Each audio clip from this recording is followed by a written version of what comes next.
उमक्षस्रगपरशुङ्गदेषु कुलशं पदमं धनुष्कुण्डिकां दण्डं शक्तिमशिञ्जर्मजलजं घण्टां सुराभाजनं शूलं पाशसुदर्शने च ददतीं हस्तैः प्रसन्नाननां सेवे सैरिव मर्दनीमिः महां लक्ष्मीं सरोजस्थितां महालक्ष्मी नमः। नमस्कार, स्वागत है आपका हमारे इस खास कार्यक्रम आचार्यवाणी चैनल के माध्यम से जो हम आज आपके लेकर उपस्थित हैं। वृश्चिक राशि वालों के लिए ग्रहों का योग फरवरी के मध्यकाल में कैसा रहेगा। मैं आचार्य डॉक्टर विक्रमादित्य आपके साथ हूं और आज का विषय जो हमने आपको बताया बड़ा महत्वपूर्ण है।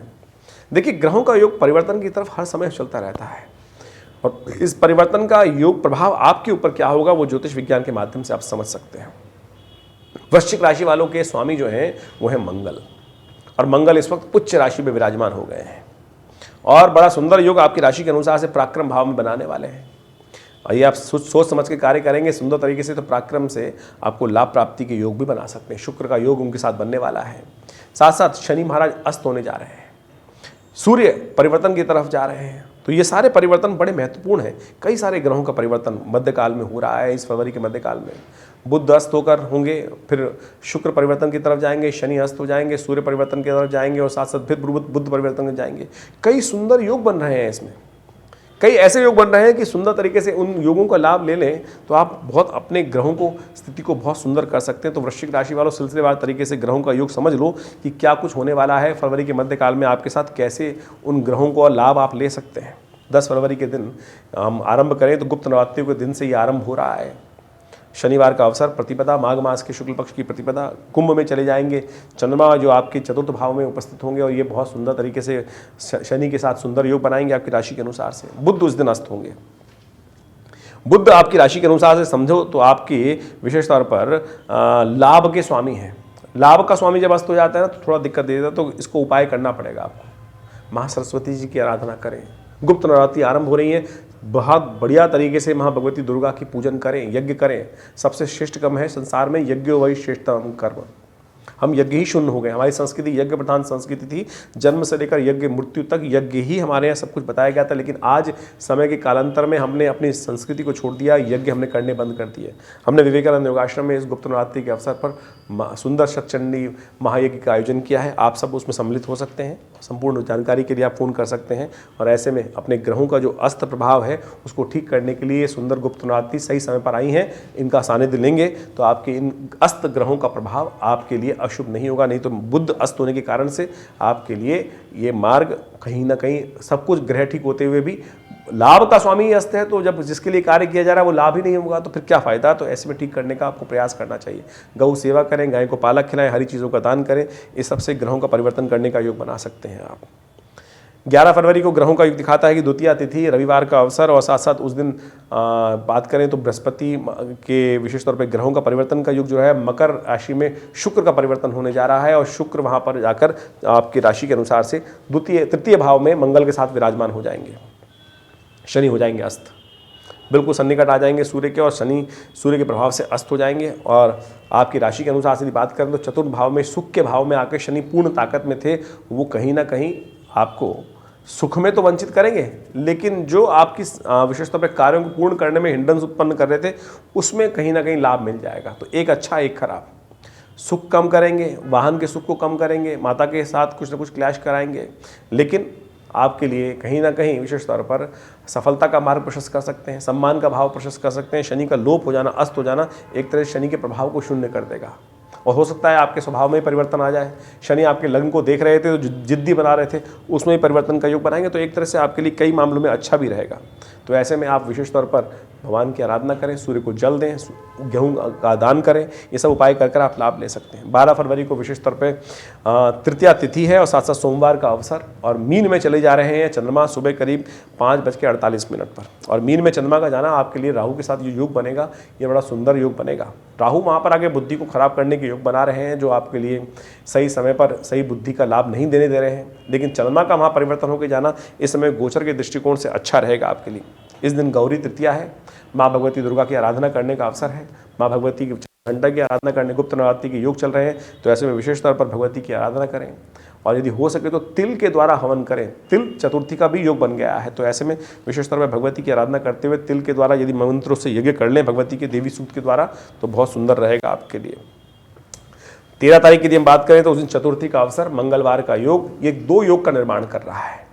मंगलवार और चतुर्थी अंगारक योग का निर्माण करती है और इस दिन संक्रांति भी है। सूर्य जो है वो कुंभ राशि में जाएंगे, तो ऐसे में ग्रहों का योग का प्रभाव समझ लीजिए। चतुर्थ में जाकर सूर्य जो होते हैं वो कहीं ना कहीं वाहन के सुख, मकान के सुख में कहीं ना कहीं मकान खड़बड़ कर सकता है, वाहन में खर्चा अधिक हो सकता है। ये स्थिति ऐसी 1 महीने तक आपके लिए बनती दिखाई दे रही है, तो ऐसे में आपको सूर्य का उपाय करने की ज़रूरत है। नहीं तो कहीं ना कहीं कई सारे सुखों में कहीं ना कहीं अंकुश उत्पन्न करने के योग बना सकते हैं। सूर्य वहाँ पर आकर पिता के जो है वो पुत्र के घर में जा रहे हैं, संसार के लिए भी विप्लवकारी है। इस वक्त कई सारे युद्ध चल रहे हैं और हो सकता है एक नया युद्ध भी आरंभ हो जाए इन दिनों में, आप देखने को मिले। प्राकृतिक आपदाओं के योग बन सकते हैं, इस प्रकार का योग में पश्चिम में तूफान इत्यादि के योग बनते दिखाई दे रहे हैं, तो ऐसे भी योग विशेष तौर पर बन सकते हैं। वर्षा ऋतु थोड़ा सा कष्ट देने के योग बना सकती है और शनि के साथ जो सूर्य का योग बन रहा है और बृहस्पति पर दृष्टि शनि की बढ़ रही थी वो लोप हो गए, तो ऐसे में ये ग्रह जो दिखाता है कि नेताओं के लिए बड़ा कष्टकारी हो सकता है। किसी नेता के ऊपर तो बहुत भारी योग बन सकते हैं जो ग्रहों के योग देखते हुए, तो ऐसे में जो बड़े राजनीति में दृष्टिकोण से उनको भी अपने ग्रहों को अच्छे से चेक कराते हुए कार्य करने का प्रयास करना चाहिए। इस दिन भद्रा विद्यमान रहेगी जो सुबह सूर्योदय से पहले आरंभ हो जाएगी और शाम को 6:38 तक रहेगी, तो नए कार्यों को आरंभ करने से बचना चाहिए। 14 तारीख की यदि हम बात करें तो उस दिन विशेष तौर पर ग्रहों का योग दिखाता है कि बुधवार का अवसर और बसंत पंचमी का सुंदर योग है, श्री पंचमी का सुंदर योग है। ग्रह स्थिति परिवर्तन की तरफ जाएगी और ये स्वास्थ्य के लिए थोड़ा भारी रहेगी। ध्यान रखिएगा वृश्चिक राशि वालों को, मौसम परिवर्तन की तरफ जा रहा है, कभी सर्दी कभी गर्म, और ऐसे में हल्की सी कुथाई बढ़ती तो कहीं ना कहीं कष्ट देने के योग बन सकते हैं। खर्चे बढ़ने के योग दिखाई देते हैं, आमदनी आने के योग भी बन रहे हैं साथ साथ, लेकिन खर्चे भी साथ साथ तैयार होते दिखाई दे रहे हैं। स्वास्थ्य का ध्यान रखते हुए कार्य करें। पीले चावल का दान, बसंत पंचमी है, आपके लिए अच्छा रहेगा। पीले हलवे का दान, केसर का दान, केसर का तिलक करना, ये सब उपाय करने से आपके लिए लाभ होगा। 15 फरवरी को यदि देखें षष्ठी तिथि, शुक्रवार का अवसर, ग्रह थोड़े अभी भी भारी चल रहे हैं, ध्यान रखते हुए कार्य करने की ज़रूरत है। तो आपके लिए अच्छा रहेगा कि आप केसर का सेवन करें, हल्दी का तिलक करें, यह आपके लिए अच्छा उपाय रहेगा। ब्राह्मणों की सेवा करें, गुरुजन का पूजन करें, उनका आशीर्वाद लें, उनके आशीर्वाद से आपको रास्ता मिलेगा, नया दिशा। बुद्धिमान व्यक्ति जो ज्ञानवान लोग हैं, कंसल्टेंट्स हैं, उनका सानिध्य लेते हुए कार्य करें। अपनी बुद्धि पर थोड़ा कम विश्वास करें, वो आपको गलत रास्ते में फंसा सकती है। तो एक विचार को अच्छे से 2-4 लोगों से, बुद्धिमान लोगों से विचार करने के उपरांत क्रियान्वयन करने की ज़रूरत है। 16 फरवरी को ग्रहों योग दिखाता है कि सप्तमी तिथि, शुक्रवार का अवसर, और उस दिन ग्रहों का परिवर्तन का योग बनेगा और उस दिन विशेष तौर पर सूर्य जो अशुभ योग बना रहे हैं आपकी राशि के अनुसार से, उनका आशीर्वाद प्राप्त करने का दिवस है। क्यों? क्योंकि उस दिन भानु सप्तमी है, रथ सप्तमी है, आरोग्य सप्तमी है, सूर्य का जन्म दिवस है। सुबह सुबह सूर्य को स्नान करने के उपरांत अर्घ्य दें, हो सके तो चावल और उड़द का दान करें, गर्म वस्त्रों का दान करें। सूर्य के निमित्त विशेष तौर पर अर्घ्य देना, उनके मंत्र का जप करना, ये सब चीज़ें कल्याणकारी रहेंगी, आपके लिए लाभ देने की स्थिति उत्पन्न करते योग बनाएंगी। 17 फरवरी को ग्रह योग समझें तो विशेष तौर पर उस दिन अष्टमी तिथि है और शनिवार का अवसर है। दुर्गा अष्टमी का सुंदर योग बन रहा है, तो ऐसे में भगवती दुर्गा का विशेष तौर पर विशेष यज्ञ करने का प्रयास करें। कई योग बन गए हैं इस दिन। देखिए 17 तारीख 8 अष्टमी तिथि, दुर्गा अष्टमी का योग, सब शनि और लाइन से शनि, 8 नंबर भी शनि का है और शास्त्रों में दिन भी शनि का है, दुर्गा अष्टमी का योग है।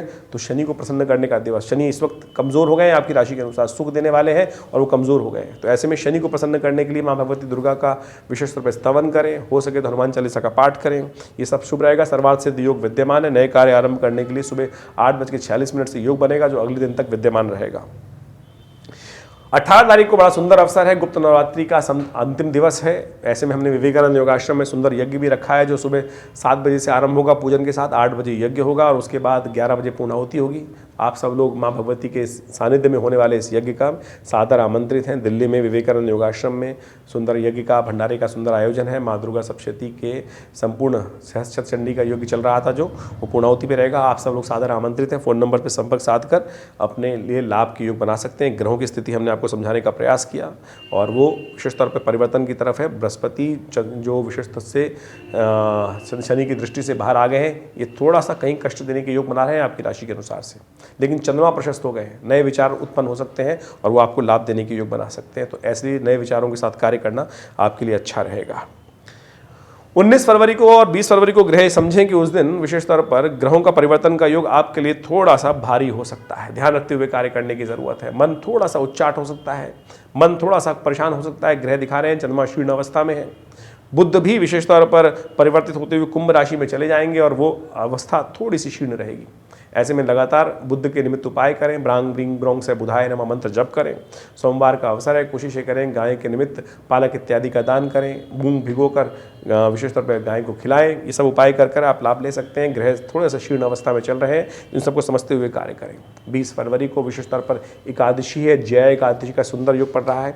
ऐसे में भगवान विष्णु पर तुलसी दल अर्पित करने से बुध ग्रह को प्रशस्त प्राप्त होगा। भगवान विष्णु का नित्यपति पूजन कर कर उनका चरणामृत ग्रहण करना आपके लिए अनुकूल रहेगा। मनोमस्तिष्क को, चंद्रमा को भी ठीक करेगा, बुध को भी ठीक करेगा भगवान की कृपा से।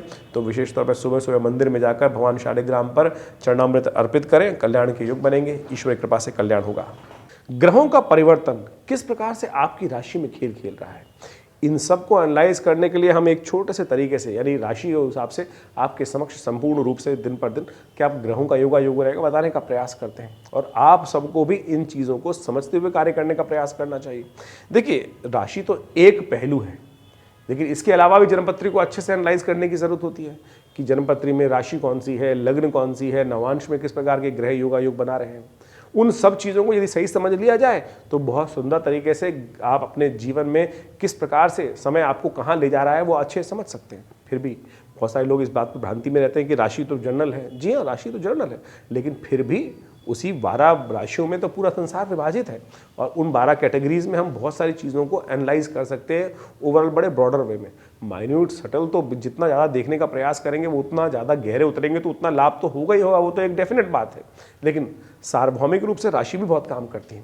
यदि कोई समस्या लगातार चल रही है तो चिंता ना करें, उसके लिए वृहद रूप से ज्योतिष विज्ञान का सहारा लेते हुए कार्य करने का आप प्रयास कर सकते हैं। सुंदर तरीके से हम समय समय पर बहुत सारी गणनाएं आपकी राशि के अनुसार से बताते ही हैं, लेकिन यदि गहन चिंतन कर कर यदि बहुत सुंदर तरीके से जीवन की कोई समस्या है उसका निदान निकल ही नहीं रहा है तो देव कृपा से, भगवान की उपासना से उन सब चीज़ों का रास्ता निकल जाता है। हमने वृहद रूप से देखा है।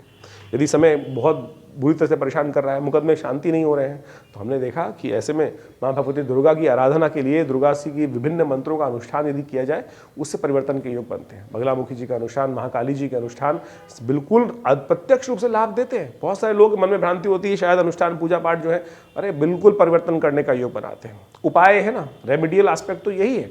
और मंत्र से वातावरण बनता है और उस वातावरण के द्वारा नेगेटिव चीज़ जो है पॉजिटिव में परिवर्तित होने के सुंदर संकल्प के साथ रास्ता बनता है। तो शास्त्रों में जो विधान बताए गए हैं बड़े बड़े अनुष्ठानों के वो बिल्कुल सत्य है। और हमारे आश्रम पे तो पिछले कितने सालों से नित्य 8 घंटे करीब यज्ञ होता है और हमने उन सब विधानों को समझा करा। जब शत्रु लगातार परेशान कर रहा हो, रास्ता नहीं बन रहा हो, तो उन प्रयोगों को कर कर, चाहे वो महाकाली के प्रयोग हैं, बगलामुखी जी के प्रयोग हैं, अद्भुत रूप से कष्टों को दूर करने के योग बनाते हैं। देखिए, देर है अंधेर नहीं है, ये सत्य मान लीजिए। शास्त्र के अंदर इस बात को प्रमाणित किया गया है। जीवन में कष्ट किसके नहीं आए, कृष्ण भगवान के, राम के, संपूर्ण रूप से साक्षात शंभु के जीवन में भी कष्ट आए, भगवान विष्णु के जीवन में भी कष्ट आए। यदि उनकी कथाओं को समझे तो कष्ट आना एक वास्तविक तौर पे संसार का क्रम है, आए। लेकिन आप पुरुषार्थ के स्वाद, बुद्धि के स्वाद, साथ साथ माँ भगवती की कृपा से, संसार में पराशक्तियों की कृपा से उन कष्टों को भगा दे, वो आपके कर्म पर निर्भर करता है। विडंबनाएं बहुत हैं, बहुत सारे लोग विडंबनाएं डाल सकते हैं मन में कि नहीं नहीं कुछ नहीं होता है, ये नहीं होता। सब कुछ होता है संसार में, कुछ भी संसार में असत्य नहीं है। कर्म प्रधान विश्व रच राखा। तो इसलिए आप सैद्धांतिक तौर पे इन समस्त रहस्यों को समझते हुए कार्य करने का प्रयास करें। हमारा ये विवेकानंद योगाश्रम सदगुरु आचार्य श्री केशव देव जी महाराज के सानिध्य में जो हमने कार्य किए हैं और बहुत सारे विभिन्न शोध कार्य किए हैं। आश्रम पर नित्य 8 घंटे यज्ञ चलता है। बहुत सारी पुस्तकों की रचना, ग्रंथों की रचना आश्रम के द्वारा, हम सबके द्वारा की गई है। आप सब आश्रम में आए। हर रविवार को एक बहुत विशाल यज्ञ, वैसे तो नित्यपति यज्ञ होता ही है, लेकिन रविवार को एक सामूहिक कार्यक्रम हम आश्रम पे करते हैं जो करीब करीब सुबह 7:30-8 बजे से आरंभ होता है और भंडारे के साथ 11 बजे तक चलता है। उसमें यज्ञ, संकीर्तन, उपदेश, रामायण का स्वाध्याय, जो पिछले करीब स्वाध्याय तो करीब 8-10 साल से चल ही रहा है और बहुत सुंदर तरीके से रामचरितमानस का एक जनमानस के लिए किस प्रकार से उसको हमें जीवन में उतारना चाहिए उसका भी सुंदर कार्य किया जा रहा है। आप आइए विवेकानंद योगाश्रम में। बहुत सुंदर गौशाला का सुंदर हमने की व्यवस्था करी है, भंडारे के सुंदर कार्यक्रम रहते हैं और बहुत सारे कार्य। विवेकानंद हॉस्पिटल बनाया गया है, योग, प्राकृतिक चिकित्सा, आयुर्वेद के संबंध में अद्भुत चिकित्साएं पूरे विश्व को दी जा रही हैं। भारत सरकार के पैनल पे है हॉस्पिटल, दिल्ली गवर्नमेंट के पैनल पे है और बहुत सारे लोग अपनी विभिन्न बीमारियों के लिए भी इस हमारे संस्थान का लाभ ले रहे हैं, चाहे वो कमर दर्द है, चाहे वो हृदय रोग है, चाहे वो लाइफस्टाइल डिसऑर्डर डिसीज़ हैं, डायबिटीज़ हैं। और योग इत्यादि के द्वारा, प्राकृतिक चिकित्सा, आयुर्वेद के द्वारा वास्तविक तौर पर लाभ होता है और हम सब उस क्षेत्र में कार्य कर रहे हैं। संपूर्ण जानकारी के लिए आप विवेकानंद योगाश्रम की जो फ़ोन नंबर्स हैं उन पर संपर्क साध सकते हैं और यदि जन्मपत्री के संबंध में कोई विचार विमर्श करना है तो बिल्कुल उसके लिए भी संपूर्ण व्यवस्थाएं विवेकानंद योगाश्रम में दी गई हैं। आप फ़ोन नंबर्स पे फ़ोन करके संपर्क साध सकते हैं और हमसे मिल सकते हैं। धन्यवाद, नमस्कार।